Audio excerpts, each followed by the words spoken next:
क्योंकि हमारे DIIs के पास खूब पैसा आ रहा है। 25,000 करोड़ रुपए तो SIPs के थ्रू चल ही रहा है।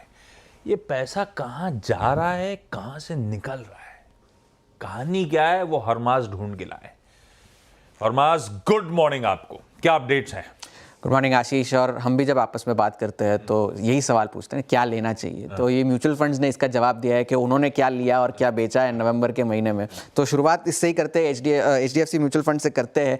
और सुज़लॉन एक ऐसा शेयर है जहां पर HDFC म्यूचुअल फंड ने खरीदारी करी है। ये एक ऐसा शेयर है, दो म्यूचुअल फंड्स ने खरीदारी करी है सुज़लॉन में नवंबर के महीने में। एक उनमें से HDFC म्यूचुअल फंड है। और लार्ज कैप्स में जहाँ पर उन्होंने हिस्सा कम किया है वहाँ पर ICICI बैंक है, टेक महिंद्रा है।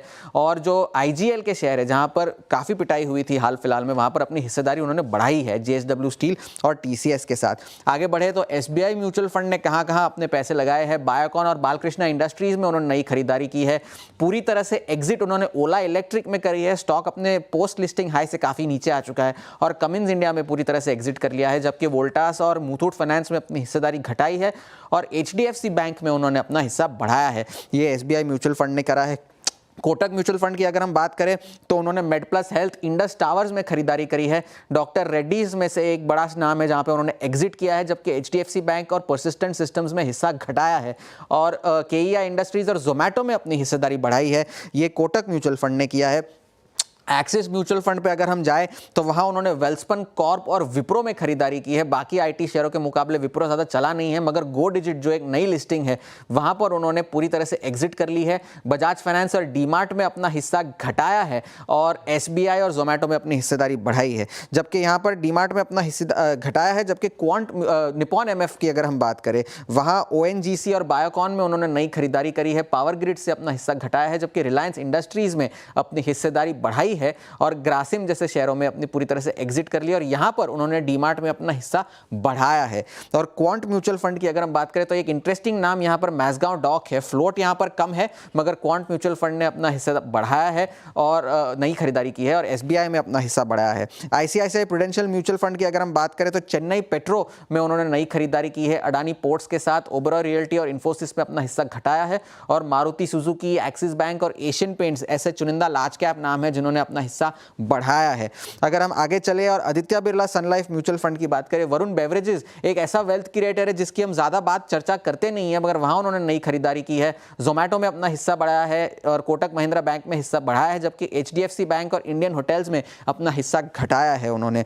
अगर हम UTI MF को देखें वहां पर भी उन्होंने वरुण बेवरेजेस में नई खरीदारी करी है। HDFC बैंक में हिस्सा घटाया है, जबकि जोमेटो में हिस्सा बढ़ाया है। तो काफी सारे फंड्स ऐसे हैं जिन्होंने जोमेटो में अपना हिस्सा बढ़ाया है नवंबर के महीने में। मोतीलाल ओसवाल की अगर हम देखें तो KEI इंडस्ट्रीज में नई खरीदारी की है। BSE जो कि बहुत चल चुका है शेयर, इस साल लगभग दुगना हो चुका है और वहां पर उन्होंने अपना हिस्सा घटाया है। यहां पर भी जोमेटो, ट्रेंट और महिंद्रा एंड महिंद्रा में अपनी हिस्सेदारी बढ़ाई है, जबकि औरोबिंदो फार्मा और टाटा एलेक्सी से उन्होंने पूरी तरह से एग्जिट ली है। और आखिर में अगर मिराई MF की बात करें तो ये दूसरा म्यूचुअल फंड है जिसने सुज़लॉन में खरीदारी करी है अडानी पोर्ट्स और KEI के साथ, जबकि HCL टेक, HDFC बैंक में अपना हिस्सा घटाया है और SBI लाइफ में अपना हिस्सा बढ़ाया है। तो यहाँ डोमेस्टिक फंड्स के पैसे लगे हैं और यहाँ से घटे हैं। बिल्कुल हरमास, बहुत शानदार डेटा। थोड़ा इसमें एक दो चीज़ें ऐड कर दूं। एक दो स्टॉक्स जो क्लियर कट कॉमन नज़र आ रहे हैं। एक तो GMM फॉडलर, वो 3-4 म्यूचुअल फंड ने वहाँ पर एग्जिट मारी है। वो इंटरेस्टिंग है क्योंकि आपको याद होगा GMM फॉडलर BSE लिस्टेड है ये स्टॉक, यहाँ पर काफ़ी एग्जिट्स हुए हैं। और दूसरा वरुण बेवरेजेस, ये काफ़ियों के लिस्ट में आया है। आई थिंक शायद वो F&O में इंक्लूजन के बाद से एक इंटरेस्टिंग मूव है। तो ये दो मुझे स्ट्राइक किए। ऐसे कई स्टॉक्स हैं। हरमास, इस लिंक को हम दोबारा रिविजिट करेंगे। बहुत बहुत शुक्रिया शानदार डेटा के लिए। एक बार इन दो स्टॉक्स पर बात हो जाए, GMM फॉडलर और वरुण बेवरेजेस। अमरीश, कोई गुड मॉर्निंग, कोई व्यू आपका इन दोनों स्टॉक्स पर? देखिए, गुड मॉर्निंग अनुज। GMM फॉडलर पे इतने कंट्रोवर्सीज हुए बीच में, एंड बिकॉज ऑफ विच काफ़ी जो इंस्टीट्यूशनल इन्वेस्टर्स है, जो स्मार्ट इन्वेस्टर्स हैं, उन्होंने उसमें इंटरेस्ट लूज किया है। तो मुझे लगता नहीं कि यहाँ से ज़्यादा अपसाइड है कंपनी के लिए। So I think still a sell at the current levels. और वरुण बेवरेजेस में केवल लाइक एक ही इशू है। वन इज इन केस जो GST है वो यदि इंक्रीज करते हैं, I think that is negative.